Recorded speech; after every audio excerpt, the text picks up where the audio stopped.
Tarot cards के through small small questions का answer मिल सकता है डे टू डे लाइफ में। Number 1, this is an iPhone, ठीक है। सो अब ये आईफोन है, हम कहते हैं ना फोन में रेडिएशन होता है, नेगेटिव एनर्जी होता है। Number 2, this is very pious रुद्राक्ष माला, ठीक है। रुद्राक्ष has very positive impact on human beings, right? So it's very high in energy. Shani सबसे स्ट्रिक्ट टीचर है, ठीक है। कई लोगों को नीलम पहनते ही बहुत गेन्स हो जाते हैं, कई लोगों के एकदम एक्सीडेंट हो जाता है, तो नीलम हमेशा टेस्ट करके पहनना चाहिए।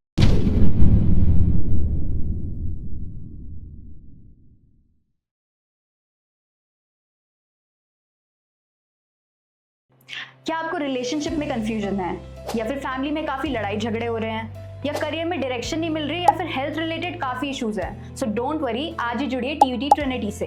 यहाँ पे हम आपको इंट्रोड्यूस करेंगे ऐसे certified astrologers, life coaches, career coaches और काफी प्रोफेशनल से जो आपकी दिक्कतों का सोल्यूशन निकालेंगे। अगर आपको लव लाइफ में क्लैरिटी चाहिए, या फिर करियर में डायरेक्शन चाहिए, या फिर अपने आप को मेंटली और फिजिकली फिट रखना है, सो आज ही हमसे जुड़िए and contact us on 8448801064। Thank you. Welcome to another episode of TVT. Today we are here with Harshita Chaudhary, who is a Vastu reader, tarot reader, and a spiritual healer. So let's welcome ma'am. Thank you, Niharika. I am an astrologer, a Vastu consultant, a numerologist, a tarot card reader, and a spiritual life coach.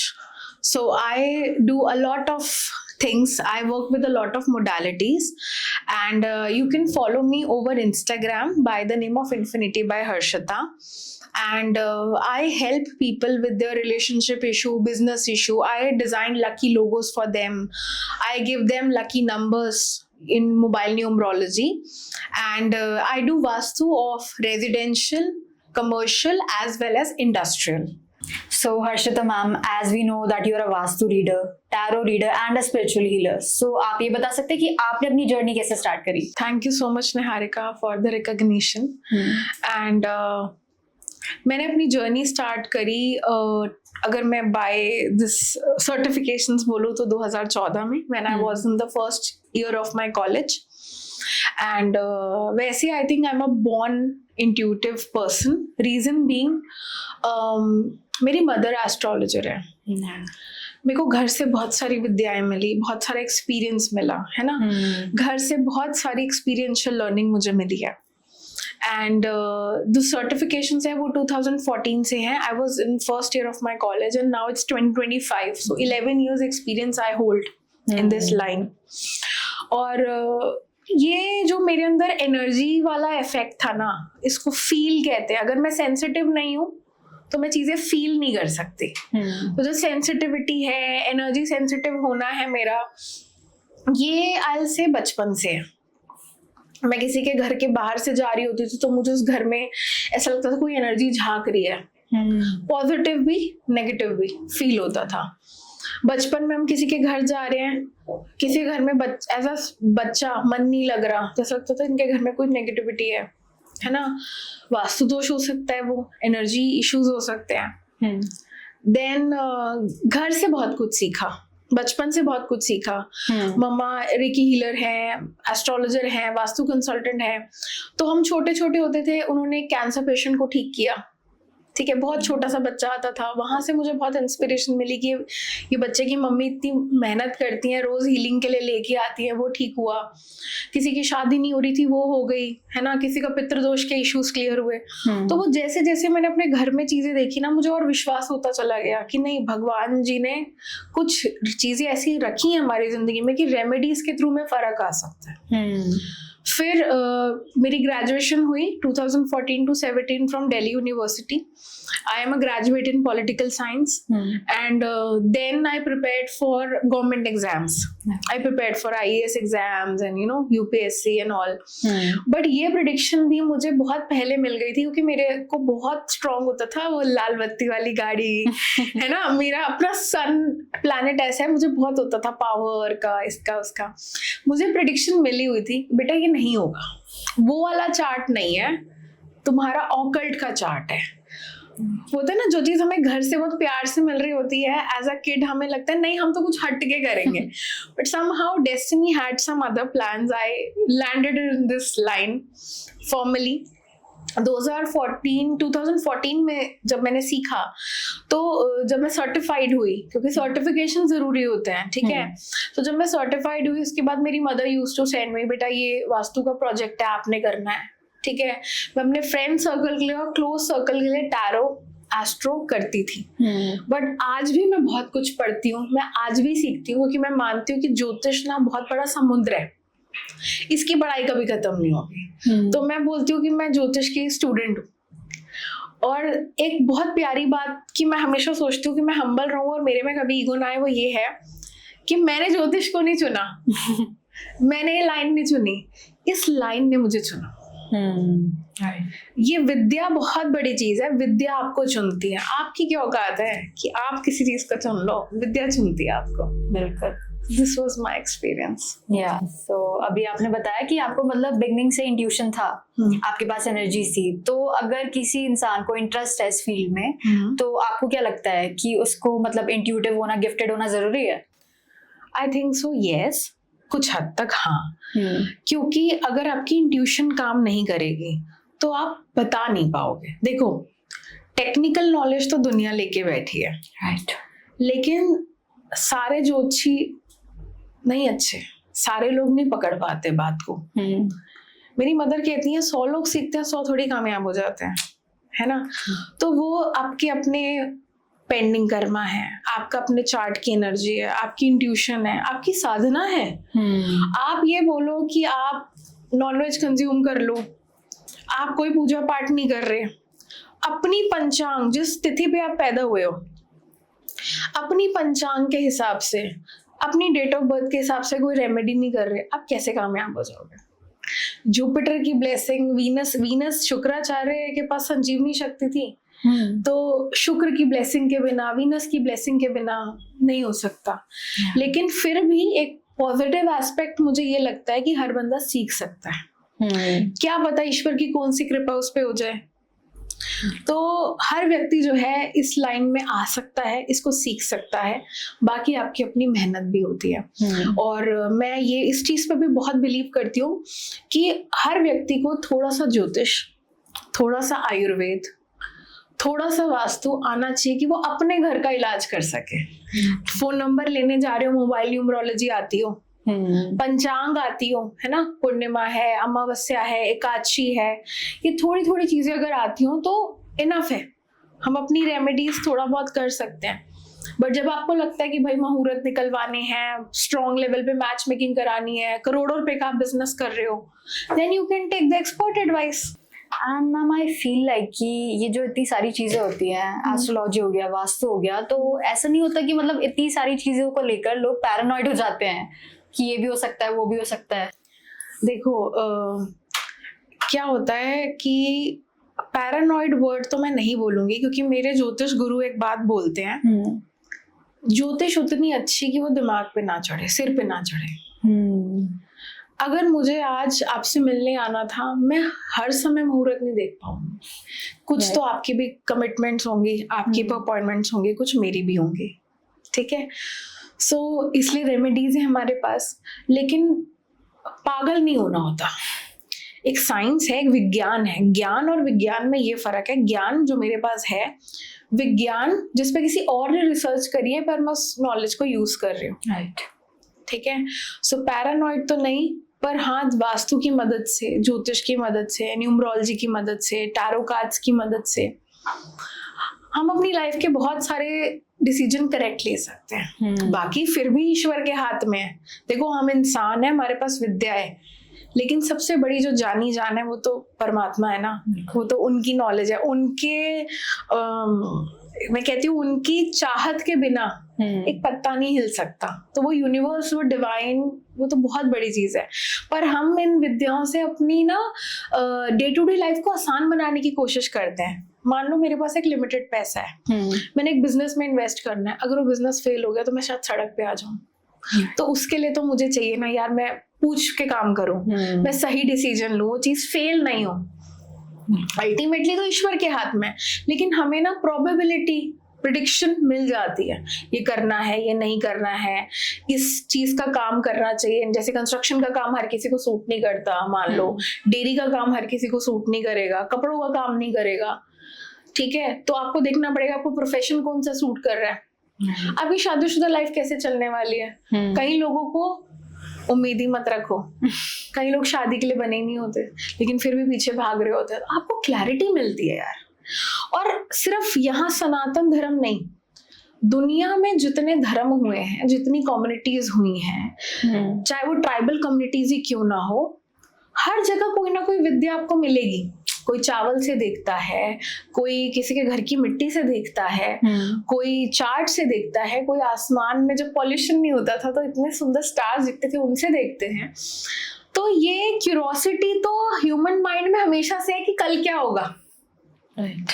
तो paranoid नहीं, इस विद्या का सही तरीके से use करना, पागल नहीं हो जाना, साइकोलॉजिकली इसमें मरीज नहीं बन जाना, लेकिन सही तरीके से इसका यूज करना अपनी बेटरमेंट के लिए, उससे अच्छी शायद कोई बात ही नहीं हो सकती। एंड मैम इसी में अगर हम कुंडली की बात करें तो आजकल लोगों का कुंडली मिलान जो है वो सही से नहीं हो पाता, तो ऐसा क्यों हो रहा है? आप रिसेंट जो भारत में केसेस हो रहे हैं उसके मद्देनजर आप ये बात बोल रहे हो। देखो, कुंडली मिलान, कुंडलियां तो ठीक होती हैं अगर आपका date of birth, time of birth, place of birth ठीक है तो कुंडलियां ठीक होती हैं। इंटरप्रिटेशन करने वाले में कमी हो सकती है, ज्योतिषी में कमी हो सकती है, ज्योतिष में कमी नहीं हो सकती।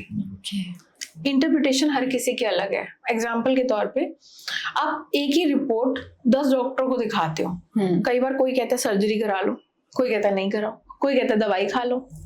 यहाँ भी तो चीजें अलग हो सकती है ना, ऐसी इंटरप्रिटेशन पे बात होती है। दूसरी बात, सिर्फ गुण मिलान आज की डेट में ऑब्सोलीट हो गया है। सिर्फ गुण मिलान से बात नहीं बनेगी, आपको प्लैनेट टू प्लैनेट मिलान करना पड़ेगा। कई बार बहुत घंटे लगते हैं 2 कुंडलियों को मिलाने में। उनका महादशा, अंतर्दशा, टाइमिंग्स, उनका नक्षत्रास, उनका क्या टाइम पीरियड चल रहा है, मैरिज का टाइम चल भी रहा है या नहीं चल रहा है और हम जबरदस्ती पुश कर रहे हैं। सो रॉन्ग टाइम पे की हुई मैरिज भी इश्यूज क्रिएट कर सकती है। ठीक है। सो दूसरा मुझे ये लगता है कुंडली मिलान एक एस्पेक्ट है, जो दूसरा एस्पेक्ट है वो है मुहूर्त। मैं लोगों के शादी की डेट और मुहूर्त देख के बता सकती हूँ उसके लाइफ में क्या चल रहा है। हम इतने दिखावटी हो गए हैं, इतना दिखावे के उसमें आ गए हैं कि हम लड़की कह रही है मैं 5 लाख का लहंगा लूंगी, वेन्यू ऐसा होना चाहिए, डेकोर ऐसा होना चाहिए, खाने में 50 या 100 पकवान होने चाहिए, लेकिन हम पंडित जी को कितनी भगत कर रहे हैं उनकी, हम पंडित जी को कितना पूछ रहे हैं, ये भी तो मैटर करता है। मैंने कई बार लोगों को देखा है, पंडित जी पैसे कम कर लो, बात हो जाएगी, सब हो जाएगा। उसके बाद जब पंडित जी फेरे करा लेंगे, उसके बाद पंडित जी ये नहीं ये बनता है। वाई? आपने लाखों रुपए खर्च करते हुए, दहेज देते हुए तब तो नहीं सोचा आप पंडित जी के पैसे क्यों कट करना चाहते हो जी। Very bad. जुपिटर है ना पंडित जी, ब्राह्मण जुपिटर है, आप उसको डिस्टर्ब कर रहे हो। आप खुशी में तो दिल खोल के पैसा निकालो, नहीं तो देखो हम दान नहीं करते ना, ये हम किसी का हिस्से का नहीं निकालते, वो ऐसे नहीं तो वैसे तो प्रकृति बैलेंस कर ही लेती है। कोई गाड़ी में नुकसान हो जाए, घर में नुकसान हो जाए, एसी खराब हो गया, 10,000 रुपए लग गए, ठीक है, वो प्रकृति ना अपना तरीका जानती है आपसे पैसे निकलवाने का। खुशी खुशी दे दो, जिसकी जो हिस्से का बनता है वो दे दो, नहीं तो ऐसे निकल जाएगा। दूसरा, एक चीज मैं ये मानती हूँ, मुहूर्त का मैंने आपको नॉलेज दिया। एक मैरिजेस क्यों फेल हो रही है, इसका एक रीजन ये है कि रिस्पेक्ट। देखो, सनातन धर्म में मैरिजेस बनी थी सुबह होने के लिए, ब्रह्म मुहूर्त में हो जाए, डे टाइम पे हो जाए, है ना। 12 बजे के भी मुहूर्त होते हैं दिन के। लोग कर रहे हैं रात की शादियां, नहीं होनी चाहिए, क्योंकि इंडिया की एक हिस्ट्री रही है, इतिहास रहा है, कॉन्क्वरर्स आए यहाँ पे, तो लोगों ने रात को शादियां करने शुरू कर दी। शादी दिन की होनी चाहिए, अच्छे मुहूर्त में होनी चाहिए, पंडित जी का पूरा आदर सत्कार होना चाहिए, सब कुछ बाद में आ जाएगा, डेकोर भी अवेलेबल हो जाएगा, ठीक है, लहंगा भी उससे अच्छा मिल जाएगा, लेकिन वो उस मुहूर्त पे जो शादी के मंत्र पढ़े जा रहे हैं, वो एनर्जी का जो इन्वोक हो रहा है ना, वो बड़ा इंपॉर्टेंट है। वो एक एक्सपीरियंस्ड और अच्छा ब्राह्मण ही कर सकता है। और आजकल तो जमाना बदल रहा है, फीमेल प्रीस्ट्स भी हैं, तो इसमें मैं जेंडर बायस नहीं होंगी, वो भी बहुत अच्छा कर रही हैं। दूसरा, माहौल और रिस्पेक्ट के साथ एक पॉइंट ऐड करना चाहूंगी। अभी recently I saw video on over Instagram कि पंडित जी बैठे हैं, वो अपनी बुकलेट से मंत्र पढ़ रहे हैं, यू नो, ये करो, ऐसे करो, रिचुअल्स बता रहे हैं, पीछे से कोई उन पे फ्लावर्स मार रहा है। ये तो बहुत बड़ी डिसरिस्पेक्ट हुई ब्राह्मण की, ठीक है। दूसरा, रील्स वायरल हो रही है, मेकअप आर्टिस्ट पोस्ट कर रहे हैं, यू नो, दुल्हन रेडी होने से पहले इज हैविंग हुक्का, इज हैविंग शॉट्स। वो कह रही है मैं प्रिपेयर हो रही हूँ, मुझे बहुत स्ट्रेस हो रहा है। क्या स्ट्रेस रिलीज करने का एक ही तरीका बचा है दुनिया में? लड़का जो है बहुत ज्यादा कुछ सब्सटेंस लेके या थोड़ा सा दारू पी के, यू नो, घोड़ी चढ़ने से पहले वो दारू पी रहा है और तब आ रहा है। अरे क्या बात है, हवन हो रहा है, वो शादी हवन है। आप हवन पे बैठ रहे हो, आप मेन पार्टी हो जो वहां पे आहुति डालने वाले हो, और आप अल्कोहल कंज्यूम करके आ रहे हो। फिर शादियों में नॉनवेज।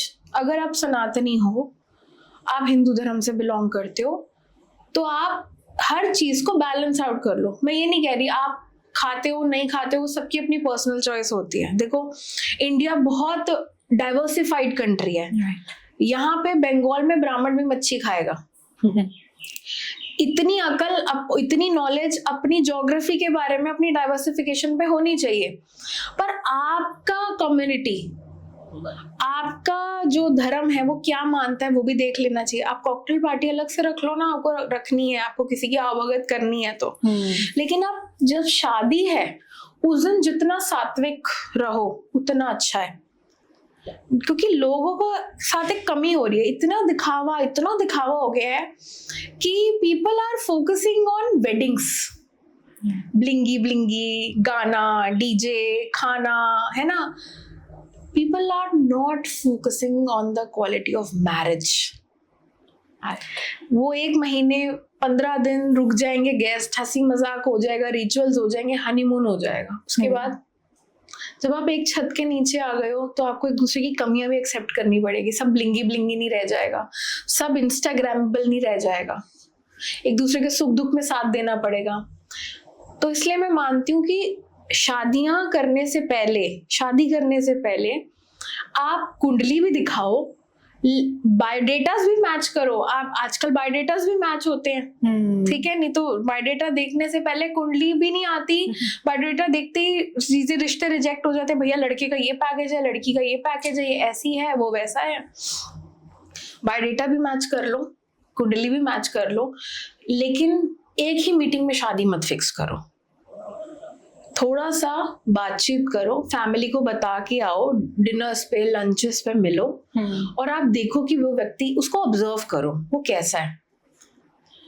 अगर एक व्यक्ति रैश ड्राइविंग करते हुए बहुत ज्यादा अब्यूजिव लैंग्वेज यूज कर रहा है या कर रही है, जेंडर इक्वालिटी है भाई, लड़कियां भी पीछे नहीं है आजकल, ठीक है, तो उसको ऑब्जर्व करो, उसका गुस्सा कैसा है। उसका वर्स्ट पार्ट निकल के आता है जब वो व्यक्ति किसी उस इंसान पे एंग्री होता है जिससे वो शायद दोबारा ना मिले। सड़क पे हम शायद कभी किसी से दोबारा नहीं मिलने वाले, या जो व्यक्ति पैसे में या हैसियत में उससे थोड़ा कम है, वो क्या इज्जत कर रहा है, उसकी पॉइंट्स को ऑब्जर्व करो। फिर उसकी फैमिली देखो। पहले के टाइम पे देखा जाता था इसका मामा क्या करता है, लड़की की बुआ क्या करती है, परिवार का माहौल देखा जाता था, क्योंकि वो पैदाइश तो उसी घर की है ना जी। उस घर में कितना पूजा पाठ होता है, कितनी साफ सफाई है ना। उस घर में मदर फादर की रिस्पेक्ट करती है या कि नहीं, या फादर मदर की रिस्पेक्ट करते हैं। All these points are there. और प्री मैरिटल काउंसलिंग ये लेनी चाहिए। आपको पता होना चाहिए, आप शादी करने से पहले, एक छत के नीचे आने से पहले डिस्कस कर लो, भैया फाइनेंस क्या है, कितनी इनकम है, क्या एफडीज में जाना है, कितने का गोल्ड आएगा, अगर लड़के के 2-4 भाई हैं तो उसकी क्या लायबिलिटीज हैं, क्योंकि लड़कियां तो चिढ़ती हैं फिर, ये तो अपने घर में पैसा दे रहा है, ये कर रहा है। अरे वो अपने घर वालों को ना देखे, उसके पेरेंट्स ने उसको पढ़ा लिखा के बड़ा कर दिया, इसलिए थोड़ी कि कोई आए और सब खत्म हो जाए, नहीं। और अगर आप लड़की हो तो अगर आपके पेरेंट्स ने आपको पढ़ाया लिखाया है और आप मान लो 2 सिस्टर्स हो, 3 सिस्टर्स हो, तो क्या आपके अपने पेरेंट्स के प्रति कोई जिम्मेदारी नहीं है? चाहे आप धन से सेवा कर सको, मिलने जा सको। अगर आप नया घर खरीद रहे हो तो कोशिश करो ऐसा हो जाए कि इधर से भी पास हो जाए, उधर से भी हो जाए। तो बहुत सारी चीजों को डिस्कस करे बिना अगर आप शादी कर रहे हो just because to see the package, इतना कमाता है, इसके फादर लड़की के यहाँ जॉब करते थे, इतने एकड़ की लड़की के नाम पे जमीनें हैं, then you are marrying the materialistic aspect of that person कि वो उस पर्सनालिटी का पूरा पैकेज है, लेकिन you are not marrying that person जिसके चाइल्डहुड ट्रॉमास हैं, जिसके अंदर अग्रेशन है, जिसके अंदर बहुत सारे अनरिजॉल्व्ड इश्यूज हैं। और मैं ये भी आपके इस चैनल के माध्यम से बताना चाहूंगी, बहुत सारे लोग सेक्सुअली अब्यूज्ड भी होते हैं। अगर कोई मैन और वुमेन सेक्सुअली अब्यूज्ड है, उसकी इंटीमेट लाइफ पे भी फर्क पड़ेगा, उस बचपन की कुछ हुई हुई काम का। तो ये सारी चीजों को हील किए बिना शादी में नहीं जाना चाहिए। कंसिस्टेंट एफर्ट्स होने चाहिए। लोगों को लगता है शादी हो गई खत्म, नहीं।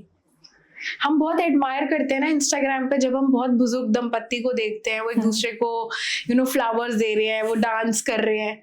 शादी अगर 20-25 साल में हो गई तो 70 साल तक उस शादी में प्यार बना रहे। Consistent efforts, loyalty, discussions, make clear your finances, सब कुछ जरूरी है। कि पार्टनर ना, शादीशुदा पार्टनर आपकी जिंदगी का बहुत बड़ा हिस्सा खा जाता है।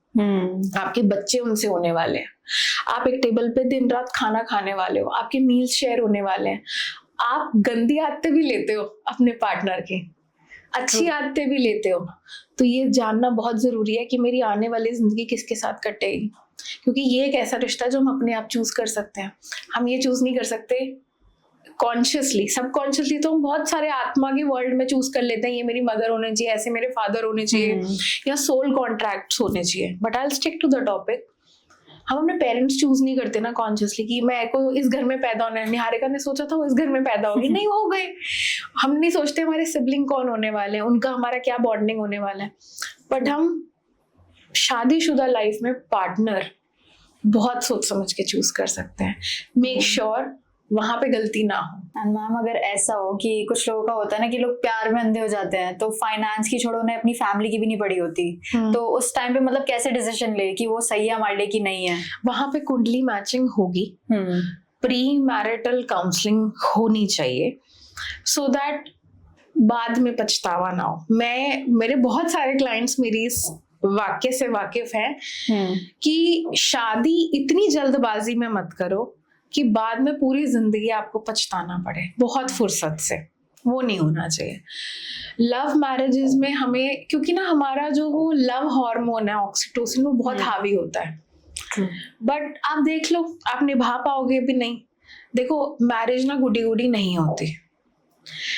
जैसे आप अपने फ्रेंड्स की कुछ बातें माफ करते हो, आपको अपने पार्टनर की भी कुछ गलतियां माफ करनी पड़ती हैं, ठीक है।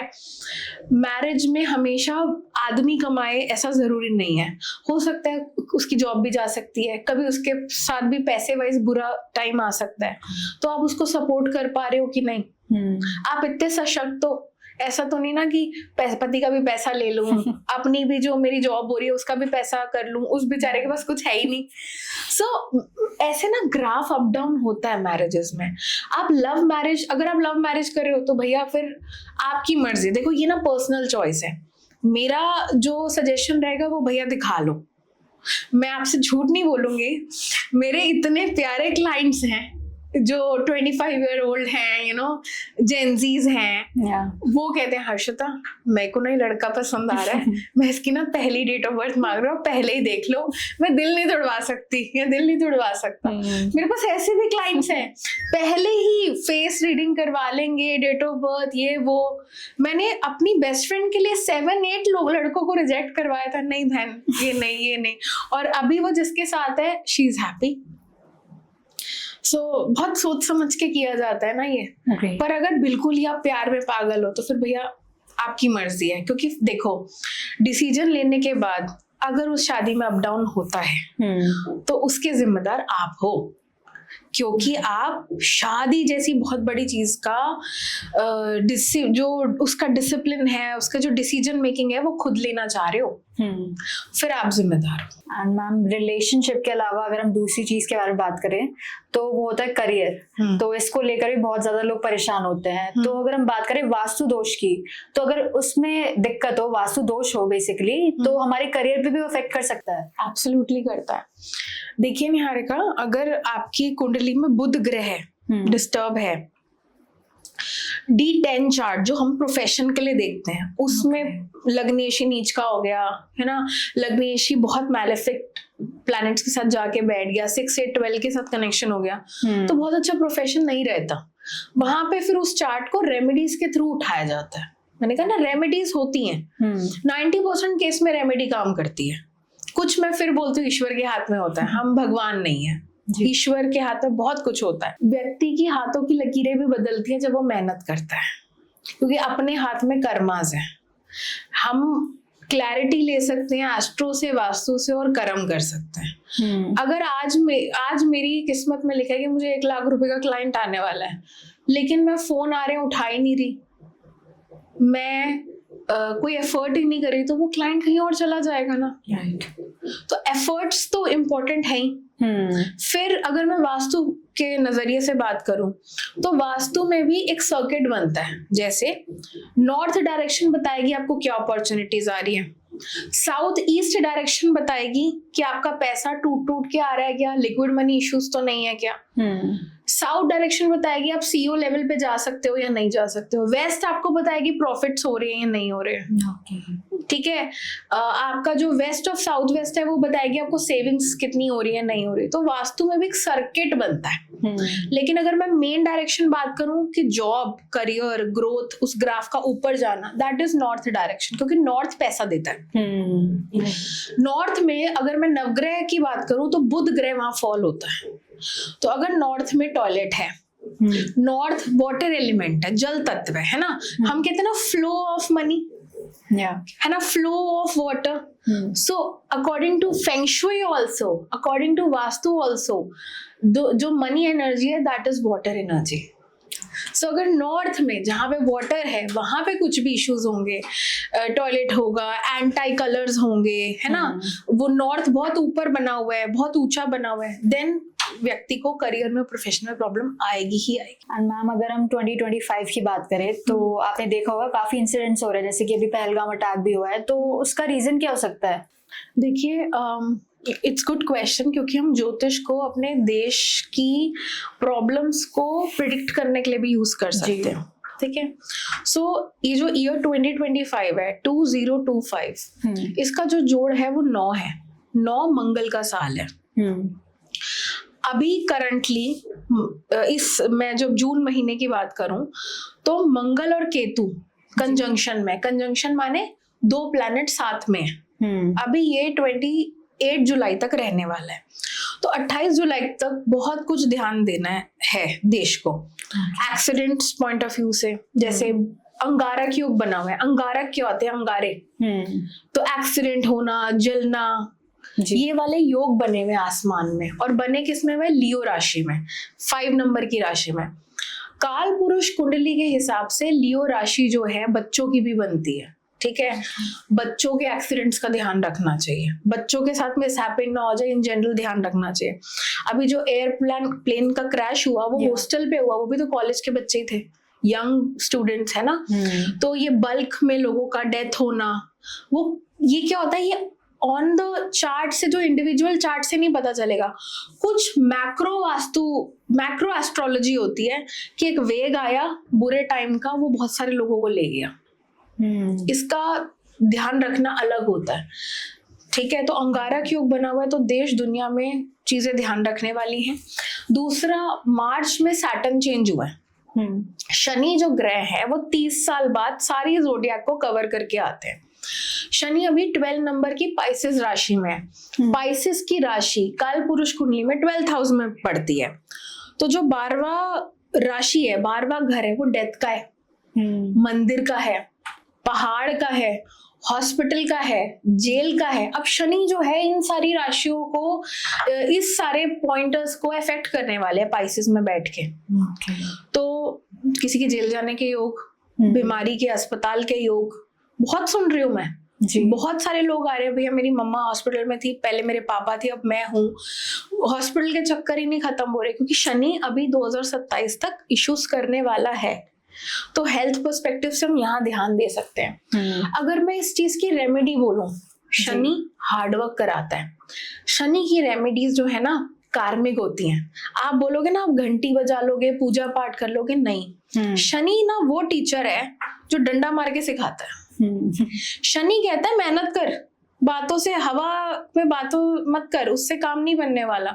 तो अगर आप पैदल नंगे पांव मंदिर जाते हो जी, ये शनि की बहुत अच्छी रेमेडी है। टिल 2027, जब तक सैटर्न बिल्कुल प्योरली एरीज में नहीं चले जाते, आप ये रेमेडी कर सकते हो। मंदिर जाना है, पैदल जाना है, व्हीकल के बिना, घर के पास वाले जाना है, या कोई गुरुद्वारे में चलिया करना है, ऐसी रेमेडीज कर सकते हो सैटर्न को ठीक करने के लिए।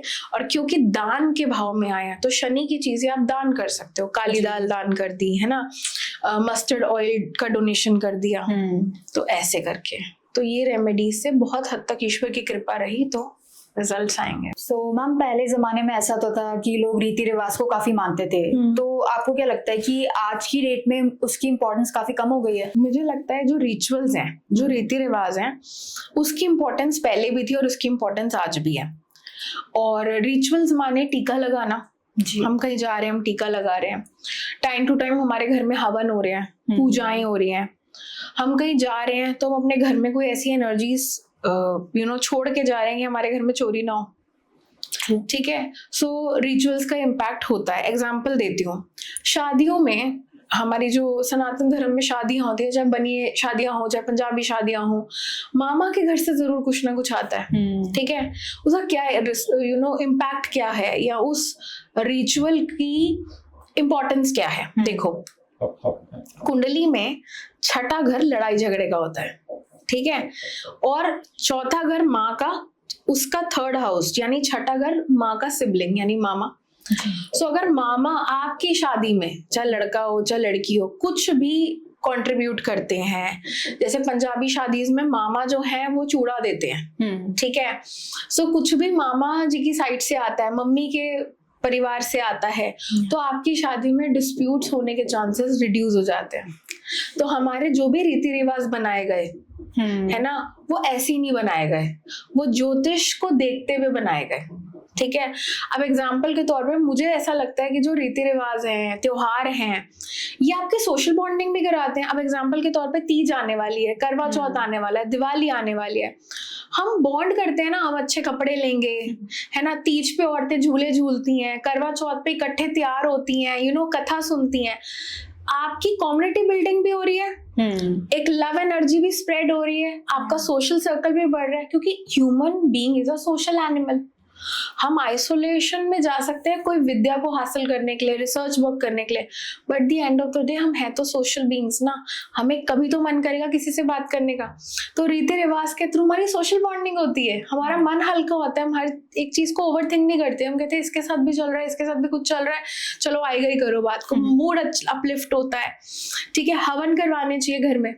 और एक बहुत प्यारा रिचुअल बताती हूँ, जब भी आपको लगे कि इन जनरल, जैसे हमें 24 घंटे में एक बार नहाने की जरूरत पड़ती है ना, शरीर को क्लीन करने की जरूरत पड़ती है, ऐसे 24 घंटे में एक बार हमें मेडिटेशन करने की जरूरत पड़ती है अपना मन क्लीन करने के लिए। हम कितने लोगों से बात करते हैं, वो किस एनर्जी से आ रहे हैं, कोई घर से लड़के आया है, कोई बात है, तो वो एनर्जी ट्रांसफर होता है। तीसरा, हमारे घर की भी एनर्जी 24 घंटे में एक बार हम क्लेंस कर सकते हैं। बताओ कैसे? Very excellent remedy. एक छोटा सा हवन, जैसे वो हवन कुंड आते हैं ना छोटे छोटे, वो ले लो, उसमें गाय का कंडा डाल दो, ठीक है, लोबान, गूगल, पीली सरसों, लौंग, इलायची और भीमसेनी कपूर, ये डाल के जला दो, ठीक है, और पूरे घर में इसको घुमा दो। जब आप ये मिनी हवन कर रहे हो, उस टाइम पे अपने घर के एग्जॉस्ट फैंस, अपने घर की खिड़कियां, दरवाजे खोल दो, ताकि जो भी स्टक्ड एनर्जी है, मान लो आपके दिमाग में कोई बात बहुत टाइम से चल रही है, कोई स्टक्ड एनर्जी है, वो रिलीज हो जाएगी। एंड मैम अगर हम बर्थ चार्ट्स की बात करें या फिर बर्थ डेट्स की बात करें तो ये क्या हमारी फाइनेंशियल सक्सेस को प्रेडिक्ट कर सकती है? Absolutely yes. कुंडली का दूसरा घर आपकी एक्यूमुलेटेड वेल्थ, ठीक है। कुंडली का 7वां घर आपका बिजनेस, आपके पार्टनर की वेल्थ, अष्टम, ठीक है। अब कई लोग ऐसे घर में पैदा होते हैं कि वो चांदी का चम्मच लेके पैदा होते हैं, सोने का चम्मच लेके पैदा होते हैं, है ना। बहुत अच्छे घरों में पैदा होते हैं तो आपको पीछे से पैसा मिल रहा है। कई लोग शादी के बाद अमीर होते हैं कि वाइफ की या हस्बैंड की फैमिली इतनी वेल टू डू है कि हमारा स्टैंडर्ड ऑफ लिविंग बहुत बढ़ गया। पहले हम ऑल्टो में घूम रहे थे, आज हम मर्सिडीज में घूम रहे हैं, ठीक है। शादी के बाद भी आपकी किस्मत चेंज होती है। फिर एक पैसा एक घर से देखा जाता है 5th हाउस। जो लोग स्टॉक मार्केट का काम करते हैं, ट्रेडिंग का काम करते हैं, उनका 5th हाउस देखा जाता है, वहां से पैसा आएगा या नहीं आएगा, है ना। ट्रेडिंग में देखा है लोग करोड़ों रुपए हार जाते हैं अपना, तो वो इसमें अपना चार्ट चेक करा सकते हैं, चलेगा नहीं चलेगा, रेमेडी की जा सकती है क्या, या चार्ट अपने आप बिना रेमेडी के भी अच्छा है तो मैं काम स्टार्ट कर लूं क्या। देन 8th हाउस, इंश्योरेंस का पैसा। कई बार आपका पैसा तब आता है जब किसी की मृत्यु होती है, तो 8th हाउस इंश्योरेंस का पैसा। 11th हाउस से हम जनरल गेन्स देखते हैं, बिकॉज 11th हाउस आपका फ्रेंड सर्कल, आपकी नेटवर्किंग होता है। See, I really believe in networking. Your network is your net worth. आपका पैसा आपके नेटवर्क से भी आता है। So there are multiple houses in a chart to see कि पैसा कहाँ से आने वाला है और कैसे एक्टिवेट करो। एंड मैम अगर हम बात करें नाम की या फिर लोगोस भी यूज होते हैं, बिजनेस लोगोस, तो ये सारी चीजें भी मतलब हमारे बिजनेस को अफेक्ट कर सकती है। हम कैसे नाम रख रहे हैं, कैसे लोगोस बना रहे हैं? एब्सोल्युटली निहारिका, बिल्कुल अफेक्ट करती हैं। लोगो is like a subconscious image of that particular brand. कोई ब्रांड कपड़े का हो सकता है, कोई ब्रांड डिटॉल हो सकता है, कोई ब्रांड इयररिंग्स का हो सकता है, ज्वेलरी का हो सकता है। अब उस ब्रांड में क्या फॉन्ट यूज हो रहा है, क्या कलर यूज हो रहा है, ठीक है, वो फॉन्ट या वो ब्रांड का लोगो ऊपर जा रहा है, नीचे आ रहा है, स्टैग्नेंट है, ये सारी चीजें इम्पैक्ट करती हैं ब्रांड की पैसा अर्जित करने की कैपेसिटी में। जो ओनर है उसका तो चार्ट मायने रखेगा क्योंकि उसकी क्रिएशन है वो, लेकिन लोगोस मायने रखते हैं। बिजनेस नेम लोग न्यूमरोलॉजी वाइज सेट कराते हैं। आप काम किस दिन मुहूर्त शुरू कर रहे हो, लोग ये चेक कराते हैं किस दिन काम शुरू करें, गलत तिथियों पे काम ना शुरू हो जाए कि बंदी पड़ जाए, है ना। लोग ज्वाइनिंग की डेट्स भी पूछते हैं कि मुझे ऑफिस ज्वाइन करना है, मुझे लकी डेट बता दो, ठीक है। और लोगो एक ब्लूप्रिंट होता है, उसका रीजन एग्जाम्पल के तौर पे हम ये नहीं बोलते टूथपेस्ट ले आना, हम कहते कोलगेट ले आना। हम ये नहीं बोलते डिसइंफेक्टेंट लिक्विड ले आना, हम कहते डिटॉल लेते आना। सो ब्रांड ने इतनी बेहतरीन ब्रांडिंग करी है, इतने ब्यूटीफुल कलर्स यूज किए हैं, इंसान के दिमाग को समझ लिया। जिसने इंसान के दिमाग को समझ लिया ना, वो बिजनेस में एक्सेल कर जाएगा, ठीक है। तो वो इतनी प्यारी चीजें उसने समझ ली कि हम वो सामान उनका बिकता है और उनका ब्रांड ग्रो होता है। एंड मैम लास्टली ऐसा होता है कि हम सोशल मीडिया पर काफी देखते हैं कि लोग जेमस्टोन्स वगैरह यूज करते हैं, एस्ट्रोलॉजिस्ट भी यूज करते हैं, तो इन जेमस्टोन्स का नेगेटिव इफेक्ट पड़ सकता है? बिल्कुल पड़ता है, बिल्कुल पड़ता है। जैसे कई बार होता है ना, लोग ज्वेलरी शॉप पे जाते हैं, ये ब्लू कलर की रिंग पसंद आ रही है उठा के पहन ली, ये पसंद आ रही है उठा के पहन ली। देखो कभी कभी आपने कोई सेट बनवाना है, कोई रिंग ओकेजनली पहननी है तो थोड़ा बहुत चल जाता है जिसको कहते हैं। पर अगर आपने डे टू डे में कोई स्टोन धारण करना है, पन्ना पहनना है, मोती पहनना है, गोमेद पहनना है, नीलम पहनना है, आपको अपने चार्ट की एनर्जी को चेक करवाना जरूरी है। पता चले वो प्लैनेट आपका नेगेटिव बैठा हो, ठीक है, और आप उसका जेमस्टोन धारण कर लो तो एक्सीडेंट होने के चांस हो सकते हैं, कोई दुर्घटना होने के चांस हो सकते हैं, हड्डियां टूट सकती हैं, ठीक है, बीमारियां आ सकती हैं, हॉस्पिटल के चक्कर लग सकते हैं। तो जेमस्टोन देख के पहनना चाहिए। मान लो पार्टनर ही धोखा दे गया, गलत जेमस्टोन पहन लिया बिजनेस में, तो जेमस्टोन देख के पहनना चाहिए। और हमारी लाइन में 2-3 जेमस्टोन है जो काफी ध्यान देने वाले हैं। नंबर 1 इज नीलम। नीलम क्योंकि शनि का है, शनि सबसे स्ट्रिक्ट टीचर है, ठीक है। कई लोगों को नीलम पहनते ही बहुत गेन्स हो जाते हैं, कई लोग एकदम एक्सीडेंट हो जाता है। तो नीलम हमेशा टेस्ट करके पहनना चाहिए, या बहुत सस्ता नीलम ले लो 500, 1000, 2000 रुपए तक का। पहले उसको मिडिल फिंगर में पहना जाता है, उसको पेपर टेप से बांध के 1 हफ्ता टेस्ट करो। अगर आपको ऐसा लग रहा है आपको बाहर जाना है तो शुरू के 1-2 दिन सोते हुए पहन लो रात को। आपको बुरे सपने आ रहे हैं क्या, आपको घबराहटे तो नहीं हो रही, आप चेक करोगे energy what you are feeling. Number 2 is gomed, ठीक है। सो गोमेद जो है वो राहु का होता है। अब राहु जो है वो एकदम से चीजें कराता है, इंस्टेंट। तो अगर आपको नहीं सूट कर रहा राहु का तो आपको नुकसान हो सकता है। फिर आता है कैट्स आई केतु का, जिसका केतु बहुत डिस्टर्ब बैठा है उसको कट लग सकते हैं, कोई सर्जरी हो सकती है। तो और एक धारणा और मैं कहना चाहूंगी, लोग कहते हैं मोती सॉफ्ट है, मून जो है वो सॉफ्ट प्लैनेट है, लेकिन मोती भी हर कोई नहीं पहन सकता, ठीक है। क्या पता आप इमोशनली बहुत डिस्टर्ब हो और आपका चंद्रमा बहुत डिस्टर्ब बैठा है, आप रेमेडी कर लो। आप एकदम से मोती मत पहनो। पहले moti has healing powers, but then again we have to check the chart. जैसे एक one shoe does not fits all, एक जूता हर व्यक्ति के पैर में पूरा नहीं आ सकता ना, ऐसे हर जेमस्टोन हर व्यक्ति नहीं पहन सकता। इसमें आप एक्सपर्ट एडवाइस लो, चार्ट दिखाओ and then go for it, then do an investment. So ma'am एक बार आप बता सकते हैं जो टैरो कार्ड्स है वो कैसे करते हैं, क्या है ये? So basically these are Rider Waite cards. ऐसे card I will show you. Okay, so these are Rider Waite cards. और जो टैरो कार्ड्स होते हैं ना, ये हमारी सबकॉन्शियसली जो हम चीज़ों को अट्रैक्ट करना चाहते हैं या जो सवाल हमें डिवाइन देना चाहता है उस पे काम करते हैं, ठीक है। सो टैरो कार्ड्स के थ्रू स्मॉल स्मॉल क्वेश्चंस का आंसर मिल सकता है डे टू डे लाइफ में। मैं बच्चे की ट्यूशन चेंज कराऊं कि नहीं कराऊं, यहाँ जाऊं या नहीं जाऊं, इस पार्टी पे जाना चाहिए नहीं जाना चाहिए, अभी जो लाइफ में मेरे को बहुत डाउन फील हो रहा है, ये मुझे डिवाइन क्या मैसेज देना चाह रहा है, ठीक है। किस चीजों का ध्यान रखना चाहिए, पास्ट प्रेजेंट फ्यूचर, 6 महीने 8 महीने साल तक का आप ईयरली प्रेडिक्शंस आप टैरो से कर सकते हो, ठीक है। So tarot cards look like this. We have negative cards, positive cards, एक मेजर अरकाना होता है, माइनर अरकाना होता है। So tarot is very vast but it's very beautiful to get the divine guidance. So ma'am आप energies कैसे check करते हो वास्तु के through? Okay, very good question, Niharika. So basically, I take help of this beautiful pendulum. So क्या होता है जब वास्तु करते हैं तो मुझे किसी भी व्यक्ति के घर का नहीं तो ऑफिस का एक आर्किटेक्चरल मैप चाहिए होता है। उस आर्किटेक्चरल मैप को हम शक्ति चक्र के थ्रू ड्रॉ करते हैं। फिर हम उस एक घर को, अगर वो घर 500 गज का है तो उस 500 गज के घर को हम 16 डायरेक्शंस में डिवाइड करते हैं। एक तो ये हो गया चीजों को मैप करना, है ना, बेडरूम कहाँ आ रहा है, ईस्ट में क्या आ रहा है, वेस्ट में क्या आ रहा है। दूसरा टेक्निक, जब मैं विजिट्स पे जाती हूँ तो वो रहता है this pendulum. So pendulum is a crystal या मेथिस्ट का पेंडुलम है। पेंडुलम बहुत प्रकार के होते हैं, रोज क्वार्ट्ज होते हैं, मेटल्स में आते हैं, है ना, नर्मदेश्वर होते हैं। तो पेंडुलम क्या करता है, एक आपको ये पता नहीं रहेगा मैम ने ये कलर यहाँ से शिफ्ट कराने को बोल दिया, मैम ने कहा बेडरूम यहाँ से शिफ्ट कर दो, बच्चों का बेडरूम यहाँ बना दो।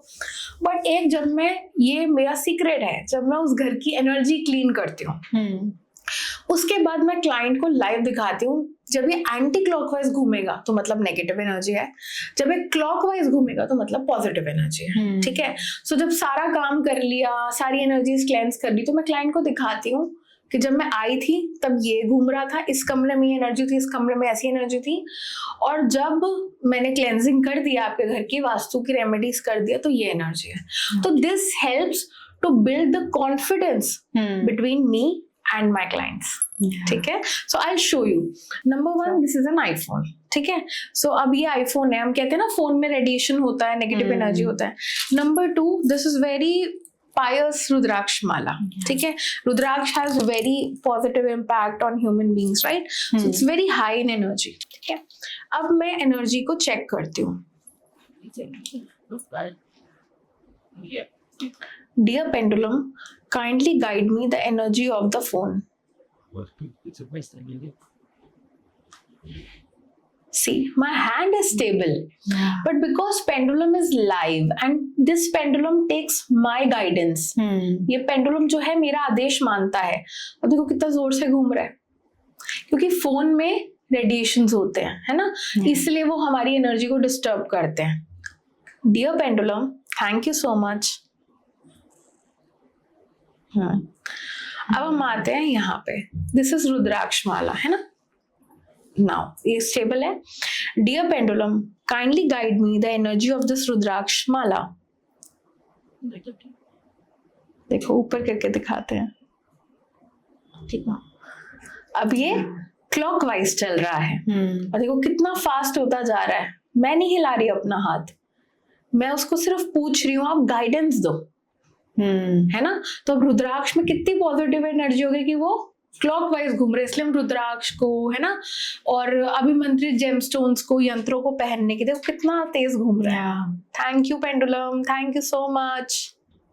देखो बात मानता है ना, स्टॉप हो जाता है. ठीक है. So pendulums are very divine energy से जुड़े होते हैं, ये हमें गाइडेंस देते हैं. अब जैसे मैं ह्यूमन बीइंग हूँ, मुझे ब्यूटी पसंद है, ठीक है. मैं किसी बहुत आलीशान घर में जाऊंगी, हो सकता है मुझे लगे बहुत सुंदर घर है, पर अगर उस आलीशान घर में भी एनर्जी का डिस्टर्बेंस है तो मैं एज अ ह्यूमन बीइंग बायस नहीं होंगी. पेंडुलम जो है मुझे गाइड करेगा कि घर तो बहुत सुंदर लग रहा है पर हर्षिता बहुत नेगेटिव एनर्जी है यहाँ पे. मान लो कोई सोल ट्रैप्ड हो रखी है, कोई ब्लैक मैजिक हो रखा है, कोई नेगेटिविटी है मे बी. और कई बार ना हमारे जब सितारे खुद के भी डाउन होते हैं तो फिर भी कहते हैं ना वो नजर लग जाना और वो सब हो जाता है. तो then pendulum helps to check the energy and then we'll do the remedies. Okay, I hope you liked the video. Thank you so much for watching this whole video. And अगर आप मुझसे कंसल्टेशन लेना चाहते हैं, be it astrology, vastu, lucky logo and anything, you can connect with me over the detail which is given to all of you. Thank you so much.